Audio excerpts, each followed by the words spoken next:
بله ریوبریا خسر هر وها انجمنا سوریه دموکراتیک داخویان وانکو اگر لترکیه دستلات برای گوهرتن او آماده نبکهون ناف پیوند یانشی لترکیه دوی درباره ده هر وها سکنا انجمنا سوریه دموکراتیک ریدای حلبجارتنین ترکیه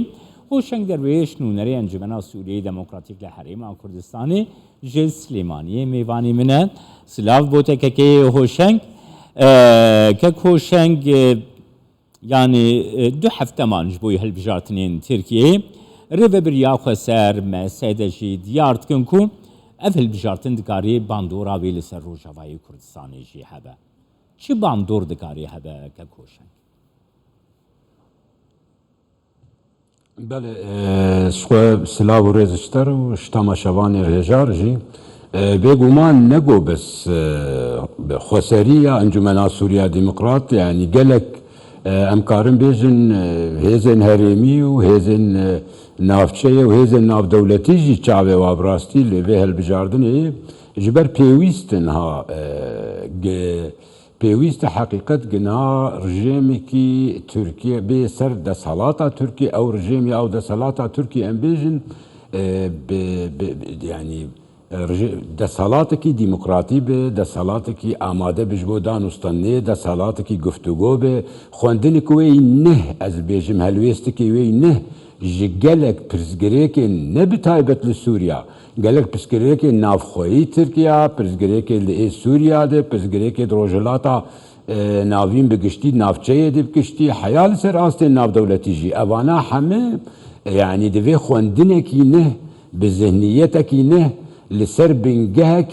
او بنجه اساسا وينا لسر ديمقراطيتي ببراستي نجو يعني انا اگر ام دقتي بدني يعني تركيا بفي ذهنيتانها بفي عقليتانها مداي دياري كرنجي يعني نا آمادي ونا حاضر نجبو فكري ببسر روجاوا يا لسر سوري نا بقشتي يعني ام بالا خودن تركيا بفي عقليتي بفي ذهنيتي يعني ما كرد لليبيا هن ما كرد لتونس هن ما كرد لمصر هبون ما كرد لأذربيجان هبون ما يعني تبالا خداي تركيا بردوام هردستوي لحمه نافچه که شنگر امورن سر باندورا لسر روجاوای کردستان اینها يعني چند ورین روجاوای کردستانی عفرین سریکانیه گریسپیه يعني دردورك أكبر فرح يا روجاواي كردستاني كو جالي ارتشا تركيا و هاتيه داگير كرن كنترول اوي لسرحيه الجورا بحوريا و بجوهرينا دسلاتي لتركيا اف سياسه جي دي ورا جوهرتن تركيا دي جوان دوران دركه هون چی فکرت کن وی درباره ده زانه به گمان چی ماشتر دست بکی گو مگو ام بهوینه که دست حالاتانه به ترکی اف دست حالاتا طبعا ام نه نزانن يعني کابنه نتیجه و البجاردن و انتخاباتا چد به لی ام دوه ویدنه که اف دست حالاتانه به گبراستی دست حالاتک دموکراتی به گبراستی دست حالاتک باوریا و با آرامیه نبس دناف خویا ترکی دناف چه دب کشتی و حیال سوریا جیبه به گمان و گله گورانکاری چه ببینی یعنی آنا گاوا ام دبیم آماده نجید د گفتگو که دانستاندن که جی گاوا ام دبیل گل ترکی برام بیجن یعنی اوایاجی بنگهاوی یعنی بنگهاوی نا به گمان دوی بنگه اکثر او دانستاندن جید و سر اساسی کی آرامیه بد و سر اساسی کی آزادیه بد و سر اساسی یعنی آنا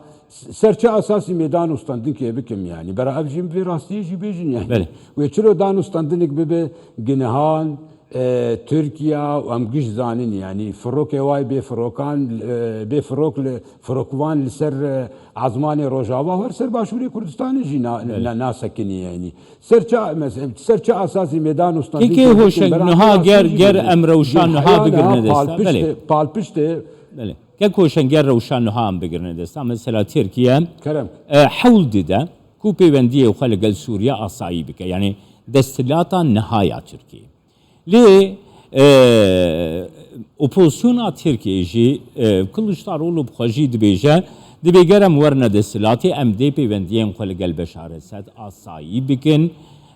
يعني ئاساییکردنا پەیوەندیان لەگەڵ ڕێژیمە شامی الگۆرا باوەریاتە باندۆرەکە وێژی لەسەر ڕۆژاوایی کوردستانی نابێ گەر پەیوەندیە دێنێن ڕێژیمە شامی بێخواستنگ و کۆنتڕۆڵاوێ لەسەر ڕۆژاوایی کوردستانی ژی هەبە یعنی دوێ دەربارێدا گەر دیتناتە بگرم إناش خو بالتمامي متخص أزانا بهات ما في خالي يعني بلي. أنا أف ده صلاة تركي أمبيشن أجر بعين ذهنيته به وبعين عقليته به شخو أو نرينك دي يا وكم دبجنا وحسابك دي ليه أجر قران كاريك به ده صلاتك وكم جو ديمقراطي به ده صلاتك احترام إرادة سياسي هيزن هرمي وهيزن دنافشيد وحياة قال كسن دناف خويا تركيا احترام يعني ريسكي اللي إرادة سياسية بقرب أو حسابك دي ليه بيقومان وك أنجمنا سوريا ديمقراط ما بري أنا قوتي وما هلويستا خوشبو مسألة ذكرنا بران بيجن قال لك دولة عربي بآلي شاميدة ذكرنا تركيا بآلي رجيميدة ندجي في ذكرنين بالترنجي يعني ليه شلو يعني أفكرنجا نيزيقبونا دولة عربي الرجيمي أجر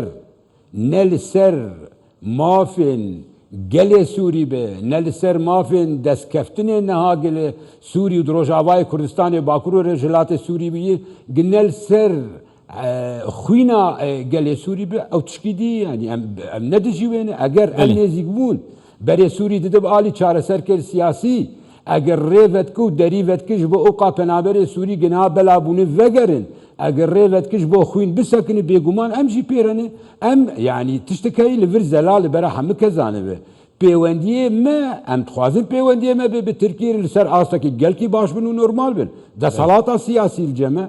ده صلاة اداری ده صلاة عسکری مبده جارا گوتی ما گوتی ام تخوازن پیوندی کمی تندرست لسر اساس برجواندی هاوش دنامو تركيا تبع بنتشكي فشارتي ليه مبدا قد دا سياسة تركيا بر تركيا بخوام حما قادر سياستك توسعي الجمع سياستك بردوام تخوازو خو بآلي نافشيد سياستك الجمع بردوام تخوازو لكبه يعني او عقلية وفكرة داقر كرني الجمع تركيا بردوام بو ليه وقت الجمع وقت نقو هر سيدة صلاة چه عسكري به چه اداري به چه سیاسی به وکلوستا خو ما بری ویدای آنا جی اگر